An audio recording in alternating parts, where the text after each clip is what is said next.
সংসদ সদস্য হিসাবে দায়িত্ব পালনকালে গত আয়ের উৎসের সাথে অসঙ্গতিপূর্ণ ৬,৪৫,০০,০০০ টাকারও বেশি মূল্যের সম্পদ অর্জন এবং বুক দখলে রাখা এবং ২০১৫ হতে ২০২৪ সাল পর্যন্ত ৭টি ব্যাংক হিসাবে ৫৩,৫৪,০০,০০০ টাকারও বেশি সন্দেহজনক লেনদেন করে মানি লন্ডারিংয়ের সম্পৃক্ত অপরাধ, দুর্নীতি ও ঘুষ সংগঠনের মাধ্যমে প্রাপ্ত অর্থ বা সম্পত্তির অবৈধ উৎস গোপন বা আড়াল করার উদ্দেশ্যে হস্তান্তর, স্থানান্তর, রূপান্তর করার অপরাধ অনুসন্ধানকালে প্রমাণিত হয়েছে। এই কারণে তার বিরুদ্ধে দুর্নীতি দমন কমিশন আইন ২০০৪,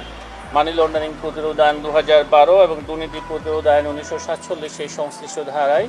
একটি মামলা রুজুর সিদ্ধান্ত গৃহীত হয়েছে। অভিযোগ সংশ্লিষ্ট শেখ রূপা চৌধুরী তার স্বামী শেখ হেলাল উদ্দিনের সহায়তায় নিজ নামে গাতোয়ায়ের উৎসের সাথে